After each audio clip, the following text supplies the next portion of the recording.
पिला माने तुम्हें क्षीर पीछ कि क्षीर किणी था एवं कौन सी भी तरल पदार्थ किणी था एवं सुना मध्य तुमर बापा माँ मैंने मध्य किणी था तेणु से जिते किणती आम मन को गोटे कथा आसे जे जिनसटी प्योर ना प्योर नुहे प्योर माने कौन माने विशुद्ध ना विशुद्ध नुहे बोली गोटे मनरे भावना आसी थाए तेबे ए जो विशुद्धर अर्थ कौन सेटा आमे बुझिबा हला तने विशुद्धर एक्चुअली तार कौन अर्थ सेटा आमे बुझिबा तेणु welcome to the Einstein coaching classes मु स्वागत करछि तुमको द्वितीय अध्यायर आम चतुर्पार्श्व थिबा पदार्थ विशुद्ध की आम चतुर्पार्श्व थिबा पदार्थ विशुद्ध की आम चतुर्पार्श्व थिबा पदार्थ विशुद्ध की प्योर की विशुद्ध की ओके तेना जो विशुद्ध जो गोटे टर्म आछि तेणु विशुद्ध आम क्या कहवा ना आम जदि साधारण भाषा चिंता करवा ताले विशुद्धर अर्थ यह हम जे कौन सी प्रकार अपमिश्रण नथिबो अर्थात जदि दुकानी आमको क्षीर दउची तो से अपमिश्रण किसी से कर अर्थात आउ कि मिसे न देथिबो बुझिपारछ क्षीर रे फिनाइल मिसे नथिबो बुझिपारछ क्षीर फिनाइल रंग भी धला नहीं कि धला फिनाइल आसे हमर हाउस क्लीनिंग करिया में तेणु ताकू जदि मिसे देला तो दैट इज गोटे हला कोन अपमिश्रण हला बुझिपारछ तेणु एई जो टर्म आसिला साधारण आमे एया भाबंती जे विशुद्ध अर्थात कोन ना विशुद्ध अर्थ अपमिश्रण नथिबो अपमिश्रण नथिबो अपमिश्रण नथिबा आमे भाबंती बुझिपारछ किंतु आमे जेहेतु साइंस पढुचंती वैज्ञानिक भाषा रे तार भी किछि साइंस समस्त को एलाबोरेट करिथाय मु कहिछि आरंभरु प्रकृतिर नियम को खोजी थाए होछि साइंस तेणु एठारे अपमिश्रण नथिबा तेणु विशुद्धर जो टर्म टी आसिला तेणु विशुद्ध माने प्योरिटी तेणु से जो विशुद्धर एक्चुअल अर्थ कौन ना साइंटिस्ट माने या चिंता करछन्ती जे वैज्ञानिक मतरे विशुद्ध वस्तु केवल कौन ना हमर एक प्रकार अणु को नहीं गठित सेटा तो बड़ कथा विशुद्धर टर्म विषय अपमिश्रण नथिबा जो कुआइछि तेणु कौन सी पदार्थ को आमे विशुद्ध बोली कहै किंतु वैज्ञानिक माने कौन ताकर से माने मतवाद करती जे गोटे विशुद्ध पदार्थ जोटा कि आम मन कर उदाहरण नवा जदि क्षीर एक विशुद्ध पदार्थ आम एक क्षीर मन कर आम विशुद्ध पदार्थ आनिला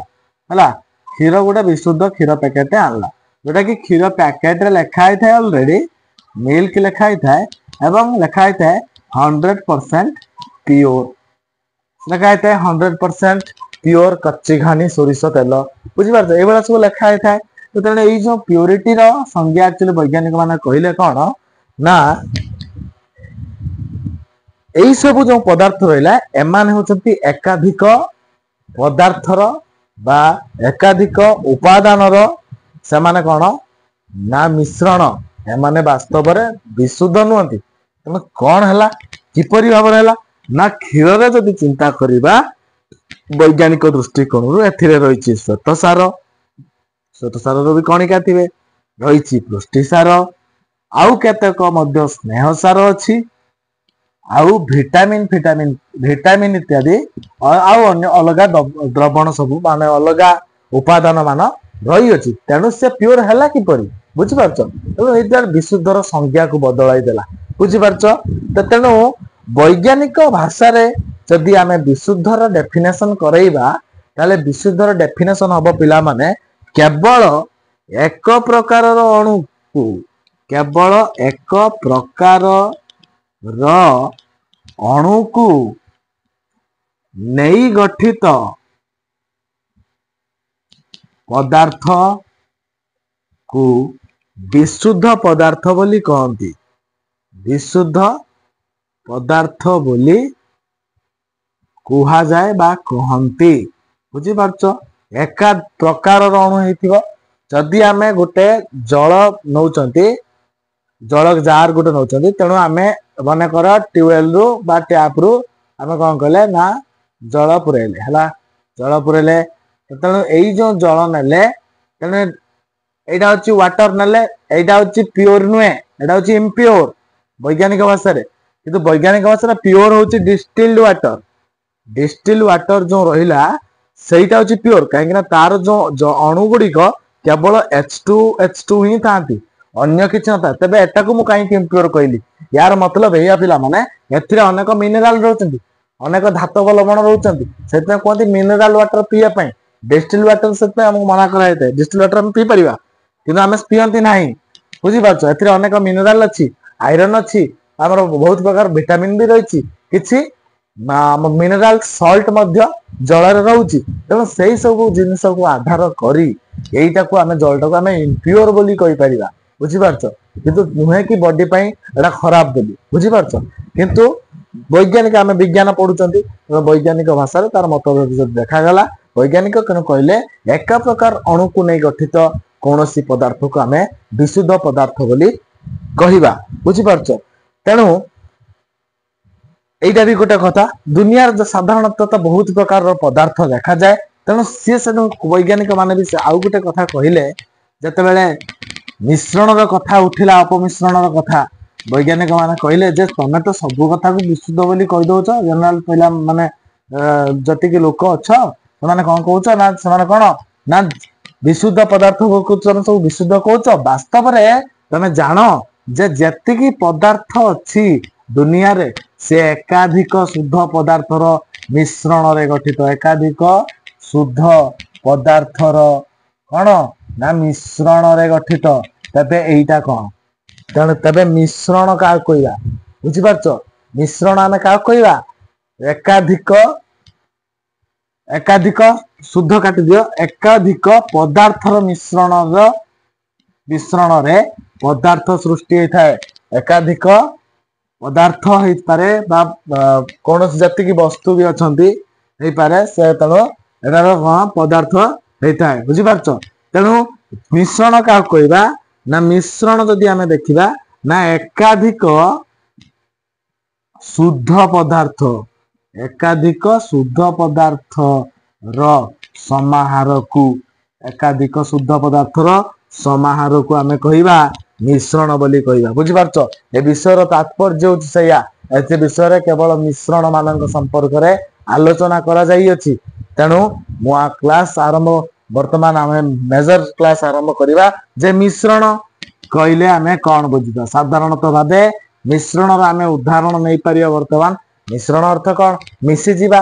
ତେଣୁ ଆମେ ବର୍ତ୍ତମାନ ମିଶ୍ରଣର ଉଦାହରଣ ନବା ଯେ ମିଶ୍ରଣ ଆମେ କେତେ ପ୍ରକାର ମିଶ୍ରଣ ସବୁ ଦେଖିବା ପାଇଁ ପାଉ ନା। ଯଦି ଆମେ ଦେଖିବା ଯେ ଆମେ କଣ କରିବା ନା, ଚିନିକୁ ବର୍ତ୍ତମାନ ପାଣିରେ ପକେଇଦବା, ପାଣିରେ ପକେଇଦେଲେ ହେଇଗଲା ଚିନି ପାଣି। ତେଣୁ ଚିନି ପାଣିରେ ଯେତେବେଳେ ଆମେ ଦେଖିବା, ଚିନି ପାଣିରେ ଯେତେବେଳେ ଗ୍ଲାସରେ ଅଛି ଚିନି ପାଣି ଅଛି, ଚିନି ପାଣିକୁ ଯେତେବେଳେ ଆମେ ଦେଖିବା, ତେଣୁ ଚିନିର କଣିକା ଗୁଡିକ ପାଣିରେ ଟୋଟାଲି ଭାବରେ ମିଳେଇ ଯାଉଛନ୍ତି, କିନ୍ତୁ ପାଣି ସହିତ ମିଶୁନାହାନ୍ତି, ମାନେ କଣିକା ଗୁଡିକ ଆମକୁ ଦେଖା ହଉନାହାନ୍ତି, ବୁଝିପାରୁଛ। ଯୋଉଠୁ ବି ଆମେ ପିଇବା, ମନେକର ଗୋଟେ ପିଲା ରାମ କଣ କଲା, ଏତିକି ପାଣିକୁ ପିଇଦେଲା ହେଲା, ତାକୁ ଯେତିକି ମିଠା ଲାଗିବ ଶ୍ୟାମ ଏତିକି ପାଣିକୁ ପିଇଦବ, ତାକୁ ବି ସେତିକି ମିଠା ଲାଗିବ। ଦାମ ଏତିକି ପାଣିକୁ ପିଇଦବ, ସେତିକି ମିଠା ଲାଗିବ। ଆଉ ଯଦି ତମେ ବି ମଧ୍ୟ ଏ ପାଣିକୁ ପିଇଦବ, ତାହେଲେ ସେଇ ସମାନ ପରିମାଣର ସ୍ୱାଦ ତମକୁ ଜଣା ପଡିବ। ଏବଂ ଏଇ ଯୋଉ କଥାକୁ ଗୋଟେ ୟା ଭିତରେ ଗୋଟେ ମେଜର କଥା ଅଛି ଯେ ସଂଯୋଜନ, ଏଇ ଯୋଉ ମିଶ୍ରଣ ଚାରିଆଡେ କଣ ହେଲା, ସମାନ ପରିମାଣରେ ବାଣ୍ଟି ହେଇକି ରହିଛି। ଆମେ ଯୋଉଠୁ ବି ଚାହିଁବା ପିଇଲେ ସେ ଆମକୁ କଣ କରିବ ନା, ତେଣୁ ଆମକୁ ପ୍ରଦାନ କରିବ, ସମାନ ସ୍ୱାଦ ପ୍ରଦାନ କରିବ। ତେଣୁ ଏଇ ଟପିକ ରୁ ଆସିଲା କଣ ନା, ମିଶ୍ରଣର ଏଇଠି ହୋମୋଜେନିଟି ଗୋଟେ କଥା ଆସିଲା ଯେ ସମଜାତୀୟ ମିଶ୍ରଣ ଥାନ୍ତି ଆଉ ଅସମଜାତୀୟ ମିଶ୍ରଣ ଥାନ୍ତି। ଅସମ ଜାତୀୟ ମିଶ୍ରଣ, ବୁଝିପାରୁଛ। ଅସମ ଜାତୀୟ ମିଶ୍ରଣ କଥା ବୁଝିବା। ସମଜାତୀୟର ଯେତିକି ମିଶ୍ରଣ ରହିଲେ ତାକୁ ଆମେ ଦ୍ରବଣ କହିବା। ଅସମ ଜାତୀୟ ଯୋଉ ମିଶ୍ରଣ ରହିଲେ ତାକୁ ଆମେ ଦି ଭାଗରେ ବିଭକ୍ତ କରୁଛନ୍ତି, ଯଥା ସସ୍ପେନସନ ଆଉ କଲଏଡ ନାମରେ ନାମିତ କରୁଛନ୍ତି। କଣ କହିଲେ, ସସ୍ପେନସନ ଆଉ କଲଏଡ ନାମ ନାମିତ କଲେ। ଏବଂ ଏଇଟାକୁ ଆମେ ସ୍ପେଶାଲି ଦ୍ରବଣ ନାମରେ ନାମିତ କଲେ। ବର୍ତ୍ତମାନ ଦ୍ରବଣକୁ ଦେଖିବା। ଦ୍ରବଣ କାହାକୁ କୁହାଯାଏ? ନା ଦ୍ରବଣ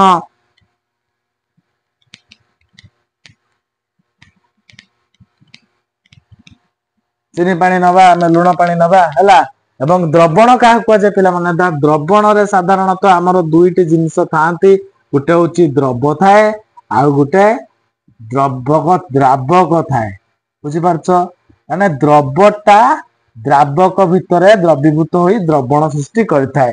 ଯଦି ଆମେ ଚିନିକୁ ପାଣି ଭିତରେ ପକେଇବା, ତେଣୁ କମ ପରିମାଣରେ ଯୋଉଟା ରହୁଛି ସେଇଟା ହେଲା ଦ୍ରବ, ଯୋଉଟା ବେଶୀ ପରିମାଣରେ ରହୁଛି ତାହା ଦ୍ରାବକ। ବୁଝିପାରୁଛ?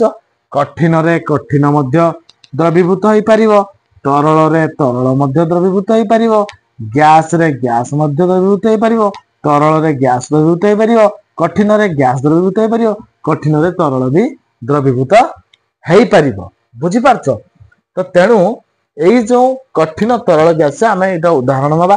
ତ ଦ୍ରବଣ କଣ? ନା ଦ୍ରବଣ ହଉଛି ଏକ ସମଜାତୀୟ ମିଶ୍ରଣ ଯାହାର ସମସ୍ତ ଅଂଶରେ ସଂଯୋଜନ ଦ୍ରବ ଆଉ ଦ୍ରାବକରେ ସମାନ ଥାଏ। ଉଦାହରଣ ଆମେ ଲେମ୍ବୁ ସରବତ ନେଇପାରିବା, ଚିନି ପାଣି ନେଇପାରିବା, ଏବଂ ଏଗୁଡିକୁ ସବୁ ଆଡୁ ଦେଖିଲେ ଆମେ କଣ କରିବା? ଏଗୁଡିକ ଷ୍ଟେବୁଲ ହେଇକି ଥାନ୍ତି। ଆମେ ଚାହିଁଲେ ଚିନି ପାଣି ରଖିଲେ ଚିନି ବସିଯାଏ ନାହିଁ ତଳେ, ଚିନି ପାଣି ସେଇଭଳିଆ ହେଇକି ଥାଏ, ମିଶିକି ଥାଏ। ବୁଝିପାରୁଛ? ଷ୍ଟେବୁଲ, ସ୍ଥାୟୀ। ବୁଝିପାରୁଛ? ତେଣୁ ଏ ଦ୍ରବଣ କଥା ଆମେ ବୁଝିଲେ। ଦ୍ରବଣର ଗୋଟେ କଥା ଅଛି ପିଲାମାନେ, ଏଲୟ ବି ଏକ ଦ୍ରବଣ। ଏଲୟ କଣ? ନା ଗୋଟେ କଠିନ ଧାତୁ ସହିତ ଯଦି ଆଉ ଗୋଟେ ଧାତୁର ମିଶ୍ରଣ, ତାକୁ ଆମେ କହିବା ଦ୍ରବଣ ବୋଲି କହିବା। ଯଥା ଲୁହା ଆଉ କାର୍ବନର ମିଶ୍ରଣରେ ଆମର ତିଆରି କିଏ? ଲୁହା ଆଉ କାର୍ବନ ମିଶ୍ରଣରେ ଇସ୍ପାତ ତିଆରି, ଦ୍ୟାଟ ଇଜ ଏ ଆଲୟ। ବୁଝିପାରୁଛ? ଏବଂ ଆଲୟ ବୋଲି ତାକୁ ମଧ୍ୟ କହନ୍ତି। ବୁଝିପାରୁଛ? ତେଣୁ ବର୍ତ୍ତମାନ ଦ୍ରବଣରେ ଆମେ କେତେକ କଥା ଆଲୋଚନା କରିବା। ବୁଝିପାରୁଛ? ତେଣୁ ଦ୍ରବର ପରିମାଣ କମ ଥାଏ। ଯୋଉର ଯାହା ମିଶ୍ରଣରେ ଯାହାର ପରିମାଣ କମ ଥାଏ ସେ ହେଲା ଦ୍ରବ, ଯାହାର ପରିମାଣ ଅଧିକା ଥାଏ ସେ ହେଲା ଦ୍ରାବକ। ଏଇ ଦ୍ରବ ଏଠି ବି ରହିଛି ଦ୍ରବ। ତେଣୁ ଦ୍ରବ ଭିତରେ ଆମର ଗୋଟେ ୱାର୍ଡ ମନେ ପଡୁଛି, ଦ୍ରବୀଭୂତ। ଦ୍ରବୀଭୂତ ମିନ୍ସ ଏ ଦ୍ରବଟା ଦ୍ରାବକ ଭିତରେ ପୁରା ଡିଜଲ୍ଭ ହେଇଯାଏ, ମାନେ ପୁରା ମିଶିଯାଏ। ସେଇଥିପାଇଁ ଆମେ ଦ୍ରବୀଭୂତ ପ୍ରକ୍ରିୟା ବୋଲି ମଧ୍ୟ କୁହାଯାଇଛି। ପୂର୍ବ କ୍ଲାସ ମାନଙ୍କରେ ତୁମେ ପଢିଛ, ମିଶ୍ରଣକୁ ଆମେ ବହୁତ ପ୍ରକାର ପଦ୍ଧତିରୁ ମିଶି ଯାଇଥିବା ଜିନିଷକୁ ଅଲଗା କରିପାରିବା। ପରିଶ୍ରବଣ, ପୃଥକୀକରଣ, ପାତନ, ଆଂଶିକ ପାତନ, ଅବକ୍ଷେପଣ, ଏଇଭଳିଆ ସବୁ ଏଇଭଳିଆ ପରୀକ୍ଷା ନିରୀକ୍ଷା କରି ଆମେ ପୂର୍ବ କ୍ଲାସ ମାନଙ୍କରେ ପଢି ଆସିଛନ୍ତି। ଏଇ କ୍ଲାସରେ ଆମେ ଟିକେ ଅଧିକା ପଢିବା। ଦ୍ରବରେ କଣ ରହିଲା ତାର ଉଦାହରଣ, ସେଇ ବିଷୟରେ ଆମେ ଆଲୋଚନା କରିବା। ଯଦି ଚିନିରେ ଜଳ ମିଶୁଛି, ଚିନିରେ ଜଳ ଯଦି ମିଶୁଛି ନା ଜଳରେ ଚିନି ଯଦି ମିଶୁଛି, ତାହେଲେ ଆମେ କହିବା ଜଳଟା ତ ତରଳ। ଜଳଟା କଣ? ତରଳ। ଇଏ ହଉଛି କଠିନ। ତେଣୁ ତରଳରେ କଠିନଟି ଦ୍ରବୀଭୂତ ହଉଛି ବୋଲି କହିବା। ଏଠାରେ ଚିନି ହେଲା ଦ୍ରବ ଆଉ ଜଳ ହେଲା ଦ୍ରାବକ। ବୁଝିପାରୁଛ? ନେକ୍ସଟ ଯଦି କରିବା ନା ଆଲକୋହଲ। ଆଲକୋହଲରେ ଯଦି ଆୟୋଡିନ ମିଶିଲା, ଆଲକୋହଲରେ ଯଦି ଆୟୋଡିନ ମିଶିଲା, ତାହେଲେ ଆୟୋଡିନ କଠିନ ଆଉ ଆଲକୋହଲ ତରଳ। ତେଣୁ ଏଇଟା ସେମ ଉଦାହରଣ ଯିବ। ତେଣୁ ଏଇ ଯୋଉ ମିଶ୍ରଣରୁ ଯୋଉ ବାହାରିବ, ଏଟାକୁ କହନ୍ତି ଆୟୋଡିନ ର ଅର୍କ ବୋଲି କହନ୍ତି। କଣ କହନ୍ତି? ଆୟୋଡିନ ର ଅର୍କ। ବୁଝିପାରୁଛ? ଆୟୋଡିନ ର ଅର୍କ ବୋଲି ମଧ୍ୟ ଏକୁ କୁହାଯାଏ, ଟିncture ଆୟୋଡିନ ହେଲା। ତେଣୁ ଆଲକୋହଲ ଆୟୋଡିନ ସହିତ ମିଶିଲେ ତାକୁ ଆୟୋଡିନ ଅର୍କ କୁହାଯାଏ। ମୋଷ୍ଟ ଇମ୍ପୋର୍ଟାଣ୍ଟ କ୍ୱେଶ୍ଚନ ମନେ ରଖ। ତାପରେ ଆମେ କିଛି କାର୍ବୋନେଟେଡ ୱାଟର ମଧ୍ୟ ପିଉଛନ୍ତି, ଯଥା ସ୍ପ୍ରାଇଟ ପିଉଛନ୍ତି, ଥମ୍ସ ଅପ୍ ପିଉଛନ୍ତି। ତେଣୁ ଏଇ କାର୍ବୋନେଟେଡ ୱାଟର ମିନ୍ସ ଏଠି ୱାଟର ଥିବ, ଆଉ କଣ ଥିବ? କାର୍ବନ ଡାଇଅକ୍ସାଇଡ ତା ଭିତରେ, ମାନେ ଲିକୁଇଡ ଭିତରେ ବା ତରଳ ଭିତରେ ଗ୍ୟାସ ଦ୍ରବୀଭୂତ ହେଇକି ଥାଏ, ବି ରହିପାରିବ ହେଲା। ଏସବୁ ତାର ଉଦାହରଣ। ବୁଝିପାରୁଛ? ଆଉ ବାୟୁ ମଧ୍ୟ ପିଲାମାନେ ଗୋଟେ ସମଜାତୀୟ ମିଶ୍ରଣ ବାୟୁ। କାହିଁକି ନା ବାୟୁର ଚାରିଆଡେ ସଂଯୋଜନ କ୍ଷମତା ସମାନ ଅଟେ। ଦେଖ ଆମେ ଯୋଉଠି ବାସ କରୁଛନ୍ତି, ଯୋଉ ଘରେ ଅକ୍ସିଜେନ ଅଛି, ଆମ ବାତାବରଣରେ ଯୋଉ ପୃଥିବୀ ସାରା ଯୋଉ ରହିଛି, ସବୁଆଡେ ପ୍ରାୟ ସମାନ ଭାବରେ ବାଣ୍ଟି ହେଇକି ରହିଛି। ବୁଝିପାରୁଛ? ଆମର ତ ସେଥିପାଇଁ 78% ନାଇଟ୍ରୋଜେନ ରହିଛି, 21% ରହିଛି ଅକ୍ସିଜେନ ରହିଛି। ତେଣୁ ଆମେ ତାକୁ କହିପାରିବାନି ଯେ ଅମୁକେ ଗାଁରେ कि अमुक गाँव रे होची हमर नाही ऑक्सीजन नाही से भाई आम कहि परिया नै कना वायु रे ऑलरेडी सब बड़े समान भाव सब किछि जिनिस बांटी होई कि रहिछि ओके तेणु वायु एक मध्य समजातीय मिश्रण रे परिगणित हेई परिबो बुझि परछो तापर हम बुझिबा पृक्त द्रवण द्रवण जेतु पढिचंदी तेणु द्रवण रे कोन सब कथा रहिला ना द्रवण रे पृक्त द्रवण हमें का कहबा कोन कहबा पृक्त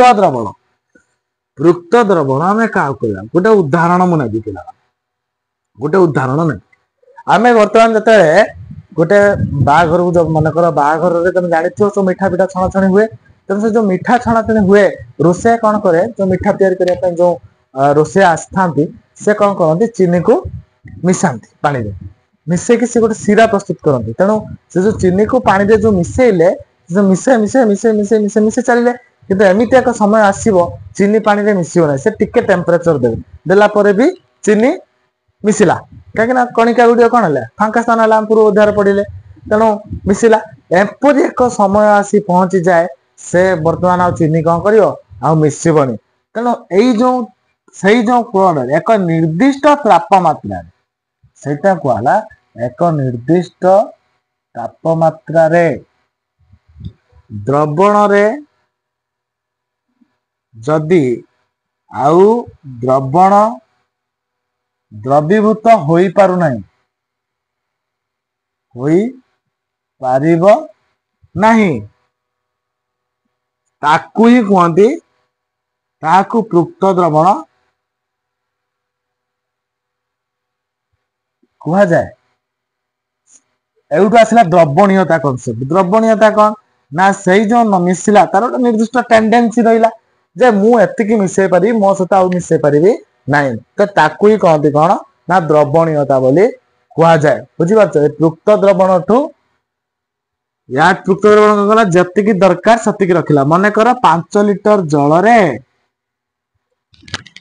हमर 2 लिटर चीनी 2 केजी चीनी हमर मिसी पारिबो 2 केजी चीनी हमर कोन कर पारिबो मिसी पारिबो किंतु हमें जदी 3 केजी चीनी दबा तो मिसीबनी ना तेणु यही जो प्रोसेसटा है द्रवणीयता कहते ना यहीटा होता द्रवणीयता आम काढ़ा बुझीपार यहीटा तार कौन द्रवणीयता बोली कहवा तेबे अपृक्त द्रवण क्या कहे ना पृक्त द्रवण ठारू निम्न जदि किछि मिसी नाही जतिकी पर्यंत मैक्सिमम मिसी दैट इज पृक्त द्रवण जो प्रक्रियाटा है ताकू द्रवणीयता कहवा ताठू अधिक मिस पारिबनी आउ जदि ताठू टिके कम अछि कैपेसिटी रू टिके जदि कम अछि ताल ताको हम कहवा अपृक्त द्रवण बोली कहवा बुझी पारछ कारण प्रति द्रवण बस सही चीनी पानी रो कथा ही हम आलोचना करिवा हला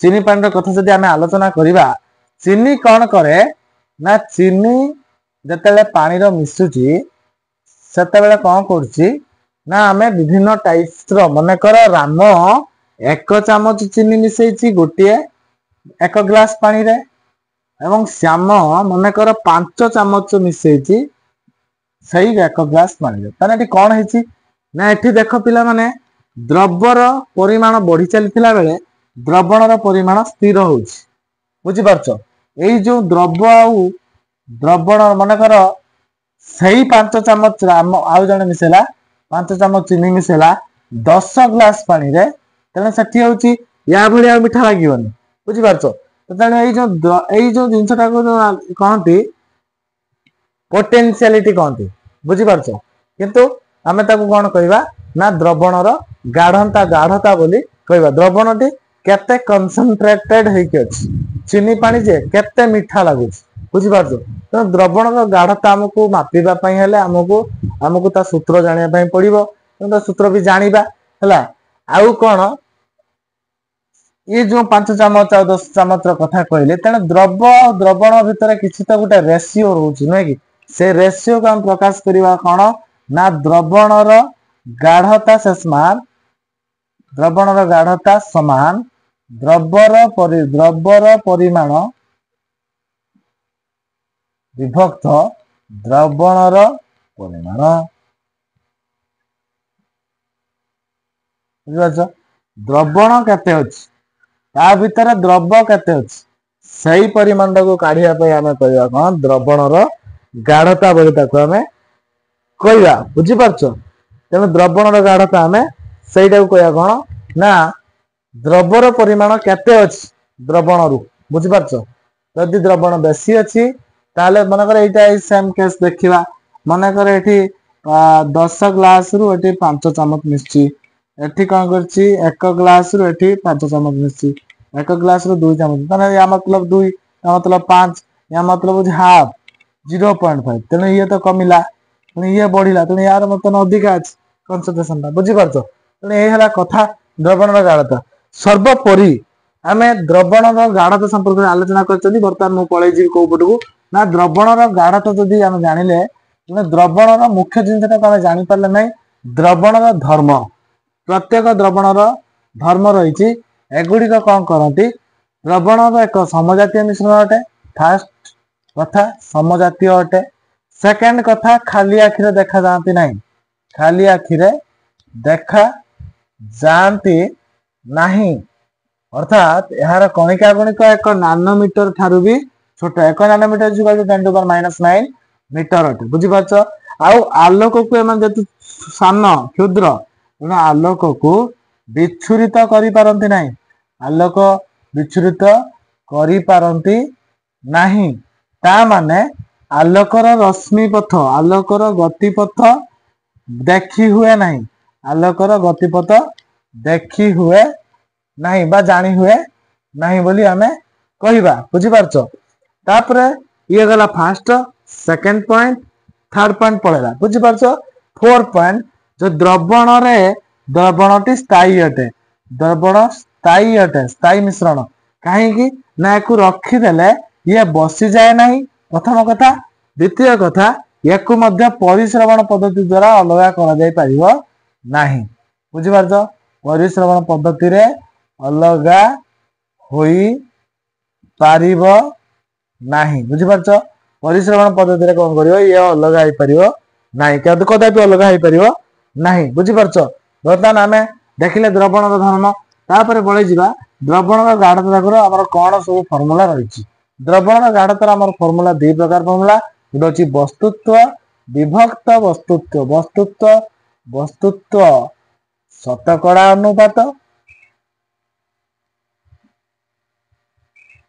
वस्तुत्व विभक्त वस्तुत्व शतकड़ा अनुपात आ गुड अछि वस्तुत्व विभक्त आयतन शतकड़ा अनुपात एई सूत्र दुईट द्वारा द्रवणर गाढ़ता को मापी दे परिया ताने द्रवणर गाढ़ता से समान परसेंटेज ताने शतकड़ा अनुपात बुझि पाछो तेनु द्रवर वस्तुत्व विभक्त द्रवणर वस्तुत्व तंदु वस्तुत्व विभक्त कोन होला वस्तुत्व होला गुणन 100 एठी भी सेही भलिया द्रवर वस्तुत्व विभक्त द्रवणर आयतन गुणन 100 तने एई मेथड द्वारा हमें कोन करि परिबा ना हमें जानि दे परिबा द्रवणर गाढ़ता को भलिया मैथमेटिकली हमें जानि दे परिबा गोटे उदाहरण नबा माने कर 320 ग्राम जल रे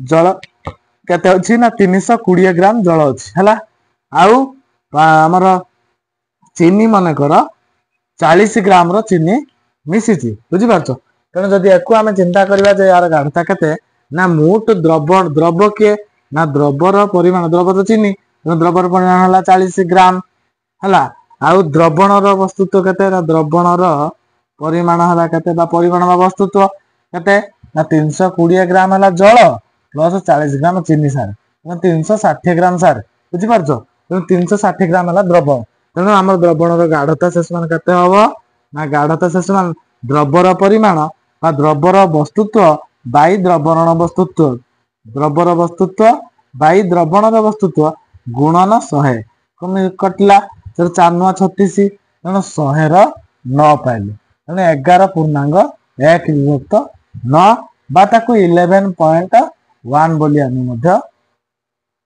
करि देई परिबा कोन करिबा ना 11.1 बोली मध्य कर देई परिबा बुझि पारछो तेणु ए थिला कोन ना हमर द्रवणर कथा परवर्ती क्लास में हम पढ़िबा सस्पेंशन और कोलैड असमजातीय दुटा मिश्रण कहले से संपर्क में परवर्ती क्लास में आम आलोचना करवा पुणी देखा आम नेक्स्ट वीडियो रे हला भावुची वीडियो तुम मन को छुई पारि एवं लाइक कर एवं शेयर कर चैनल को सब्सक्राइब कर शेयर कले कौन हम पिला मन समस्त पाखे वीडियो पहुंच पार इनफॉर्मेटिव जदि लगुच लाइक कर आउ चैनल को सब्सक्राइब कर जहाँफल तुम कौन कर तुम हूँ चैनल संबंधी समस्त कथा अपडेट रही पार एवं सर्वोपरि गोटे कथा जे कमेंट कर कमेंट द्वारा कौन हुए तुम जो डाउट अच्छी कमेंट कर बा मोर जदि किसी त्रुटि रोता है कमेंट कर कहीं कमेंट आमर कम्युनिकेशन माध्यम पिला माने कौन